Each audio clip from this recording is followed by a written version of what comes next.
and I loved growing up in Ohio. And then when I was in high school, I was going to this all-girls school, very strict scholarship student, had to keep my grades in. But my dancing teacher, and they wanted me to dance and do tap, and I would sing. So I faked my age, and I had an agent. We would drive to Oil City, Pennsylvania, and Erie, Pennsylvania, right? And I'd do this little, you know, I'd do like singing my heart out, and then I'd like throw off the skirt, and I'd be, you know, like this, and I'd be playing with comedians. I'm serious. And I had 2 girlfriends who became Rockettes. And we used to do kick lines and all that. It was all very clean. It was very, nothing families couldn't watch, but still.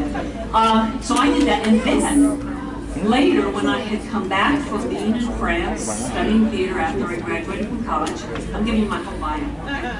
You're going to know more than you wanted to know. But I had studied theater with a man named Jacques Lecoq en France. We did theater in French, you know. And it was actually very cool stuff. A lot of comedy, all sorts of stuff. So anyway, we did that, and I came back as his assistant. He taught at me at Harvard. I beg your pardon. No, I'm kidding. Make mine a martini. Came back as his assistant, and everybody wanted him to teach, but he wanted to go back to France. So he recommended me. I was like 24, I think. Recommended me to teach. And my first full-time teaching job was at University of Pittsburgh. Yeah, Panthers! And that was, and also during that period, there was some, I remember I used to fly to New York every week, because I also taught somewhere in New York at a school. But I was like full-time faculty.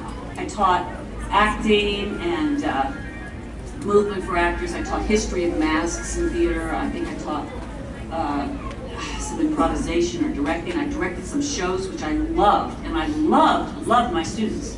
And a couple of them I still see. And actually one of the professors is now Professor Emeritus, and we are, and another one of my fellow faculty members, we were a very young department at the time. Now I'm an old lady, but we were young. And we're all gonna hang tonight. Yeah! And you know, I am so excited. I mean, I really am. I have not seen him forever, and it's like I really have great memories of this town. I lived in a little tiny apartment up on the top of some woman's house in Squirrel Hill, and I mean, I just love the city. So what can I tell you? You know, I'm very happy to be back here. I didn't know they had conventions here. Why was I the last to come? I don't know. I mean, it hurt my feelings too, but you know. And yeah, I'll try and get Patrick to come, but don't hold your breath. But no, he'll come sometime. He's doing his new show, you know, which is going to be great, and it's going to, I think, come out in the summer. And there's a new Family Guy game that we did, a very funny recording. It's like we got to ad-lib some stuff, so you should check that out. It's a game. And what else is going on? I just filmed a web series, very funny role. I have a gray wig on. Can you imagine me old? You know, no, it was really fun, and kind of shot like transparent, like that kind of camera work and everything. And then the last play I directed is up for 6 awards, and it's going to be soon. And so it was a comedy. It was really funny. And I've stepped down as the head of the theater because I want to just focus on a smaller group of new writers that I've been working with. So anyway, thank you for listening. And now, tell me about you. Question right here. It's actually 2 questions. One is, one of my favorite comedies of all time is Taking Care of Business. Oh, thank you. When are you going to get your cameo on The Big Bang Theory? Oh, I know. Stop it. Wouldn't that be good?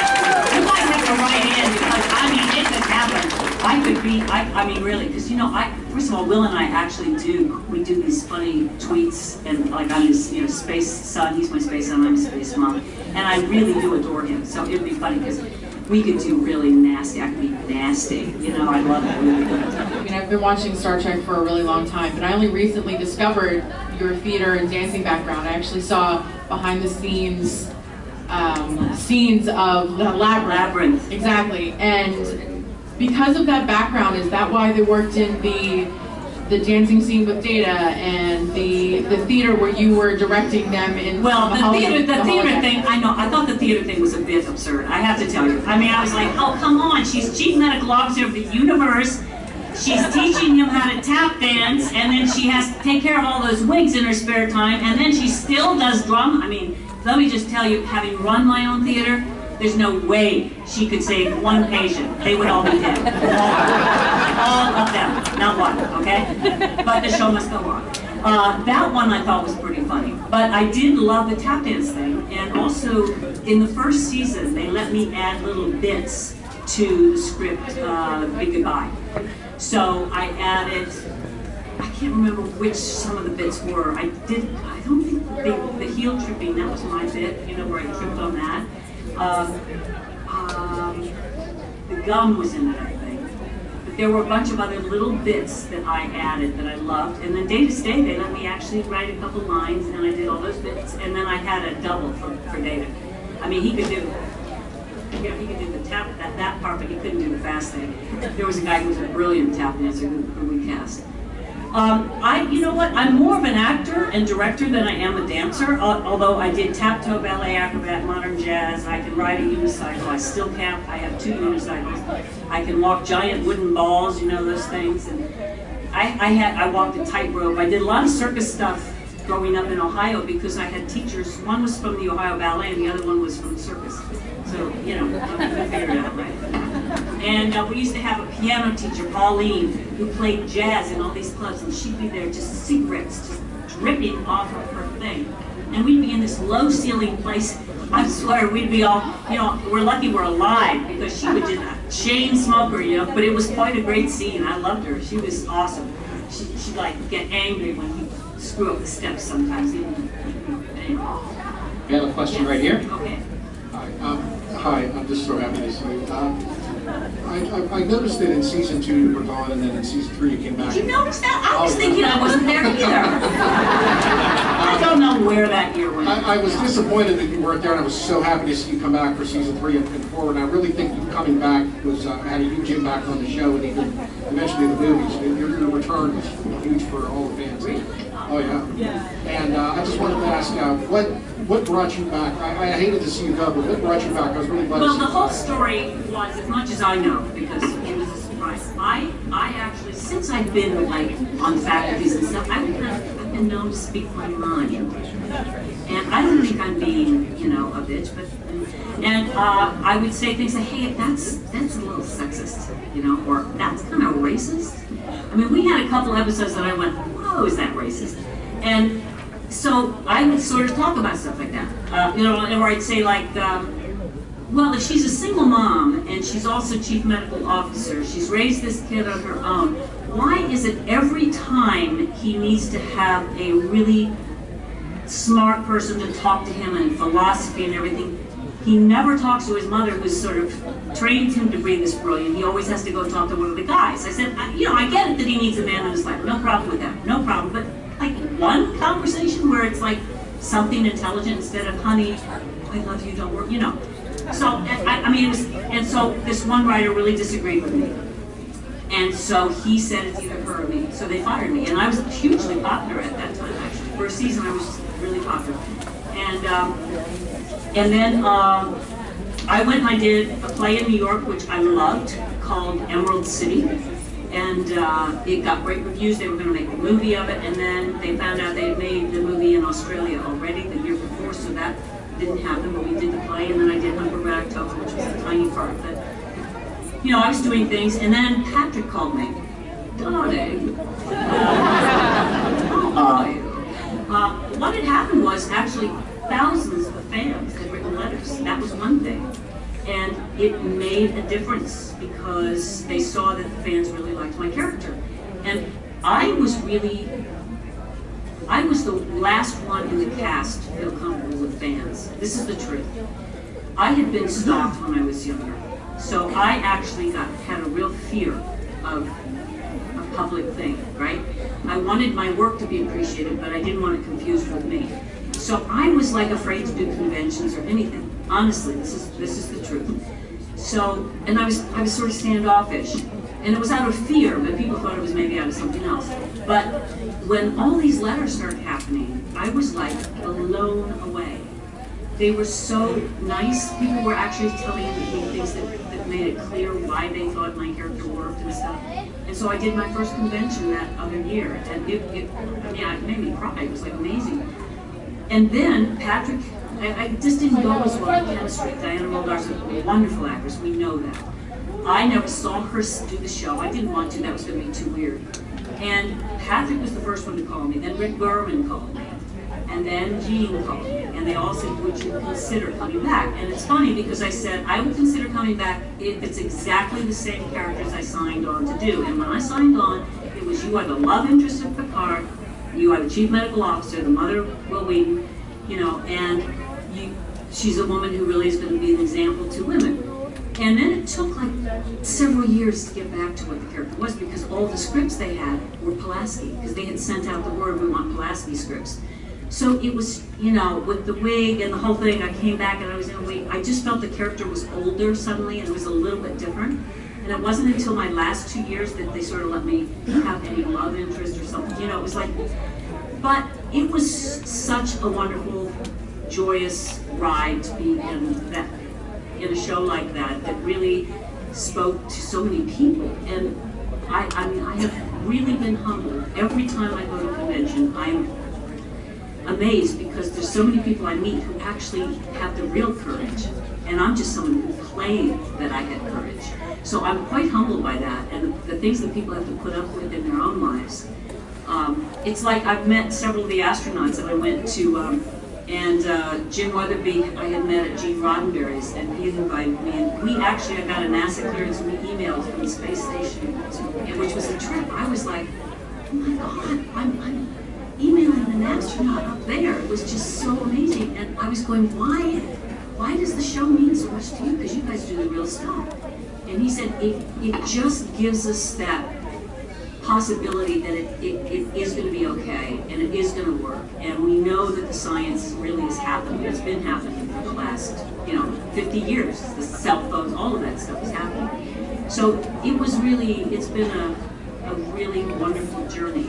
I have learned a tremendous amount from actually opening up and being open to fans who really have been so wonderful and supportive. It's great. I'm very grateful. Thank you all, really. Debbie, I have a question. Yeah, let me just say, good coach. It's really not too hard working with David Bowie. I mean, it's kind of like really fun. Jim Henson was unfortunately one of the most amazing human beings. He brought more love and joy into the world than me. I mean, Labyrinth was a fantastic year of my life. Some of it was really hard. When I walked in for Labyrinth, it was just Jim and me in an empty studio. Huge, vast studios. There was nothing. And I started training the puppeteers. I gave them acting lessons, did different things. Not all of them. There were a couple that were so, they didn't need it. But like, I worked with Hoggle and Ludo in particular.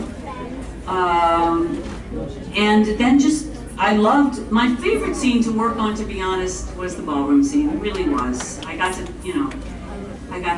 dance with David Bowie, and I just thought Jennifer Connelly was so exquisite in the movie, and it was a beautiful scene, and it was the one time where I was doing all of those rehearsals on my own, and then they finally came in to shoot. It was like we had filmed some video of what it was to make sure it was what Jim was looking for. But it was really fun. That was a big deal. That was a big year of my life. And I had gone, and I think I said to a couple people, Frank Oz had asked me if I would do the choreography for Little Shop of Horrors, and that was when I went, I really want to get back and do some acting. So I went back to New York and did a couple plays, and then I got Star Trek, and all that was pretty fast. So there you go. We talked, and I had met him a little bit earlier too. He was a super special man. He was really a lovely, lovely man. Remarkable career. And he and I would talk a lot about roses, because he and I both loved roses. And we were big gardeners. I'm now into cactus because of the drought, but roses take too much water, so that, years ago I let that go. But I do love roses and all these old varieties, and so we talked a lot about that. And then I'd ask him questions about his old work on westerns, where the walls were made of just fabric, and I mean, what a life! I'm so fascinated with early Hollywood stuff anyway. I've studied a lot about the old, clowns, and my dad sort of looked like young Buster Keaton, and so I just loved Buster Keaton, and he just was on everything. He knew so much. I wish we'd had scenes together. We never did, but I really wish we had. I did get to know Jimmy Doohan, who's really lovely and fun and funny, and and George Takei. I mean, fantastic, right? That it's amazing. He's done so much. I don't know. It's great. Anyway, Star Trek really is something that just brings us all together, I think, and that's pretty cool. First Contact was absolutely, without question, my favorite. Because I thought the story was phenomenal. I thought the Borg Queen was, and the Borg are just an incredible enemy, and the Queen, I mean, that scene when her head comes down and gets attached to the body, it was brilliant. It was just sheer brilliance as far as I'm concerned. And I love Alice Krieger, and I just thought it just had so much depth to it. I had also loved the episode called First Contact, and I had like 2 words in it. But I thought it was a very Star Trek episode because of the philosophy of it. That was what I did love about Crusher, is I at least got to always argue with the captain of Prime Directive or versus the Hippocratic Oath, which I think is a really important argument, There is no one answer. You have to kind of see the gray in it as well, like so much of our justice system or anyone's justice system. And so that was really cool. I like the idea of, I totally believe that there are other beings out there. Absolutely. I don't know what it is, but the space is just too vast, and it's so exciting. And I definitely have always wished I could be, in space and have the view of the Earth that so many of the astronauts and cosmonauts talk about. It's just completely extraordinary what it does. You realize you're just this tiny part of something so magnificent. I mean, it's great. We should be in that place mentally a lot more, I think. That we're not that important, really. That we're part of something bigger than ourselves. But yeah, I think it's a really good movie. And I think Jonathan did a fabulous job directing it. Yeah. 2 more questions? 2 more questions, and that's it. 2 more questions? All right. I was wondering, what do you think of the evolution of female roles on Star Trek over the years? Well, I think, thank goodness they've evolved. I think that was, again, I think part of why I probably was let go that first year, because I think they were afraid sometimes to have us really be able to speak up a little bit more. And, when you think about it, Denise Crosby is in the theater company that I was artistic director. I brought her into the company. And Denise and I had not one scene together in her year. Like the chief medical officer wasn't really, except when she died. To not have any scene where there was really sort of substantive scenes between 2 women.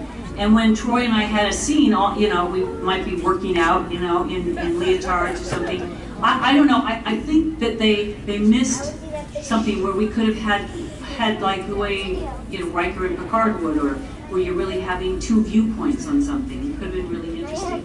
So while I loved working on the show, I think it did take a while, and I'm very glad that there was a female captain, and I think that Nana was great. People were great. The women got stronger and stronger. It is the world. Women are like 51%, right? Women, I think it's time for equal pay and equality in general. And, he was incredible. You saw it too? It was incredible. He was so perfect, that sort of spotlight thing. It was perfect. Yeah, he was great. So he was a wonderful man. I was very sorry, we're all getting old, what can I tell you? Yeah, but he had a great life. Great life, yes. The second part was, have you ever been approached for the new movies? No, I haven't. No? Have you? Let me know, because if they take you before me, I'll be pissed, okay? Thank you all very much.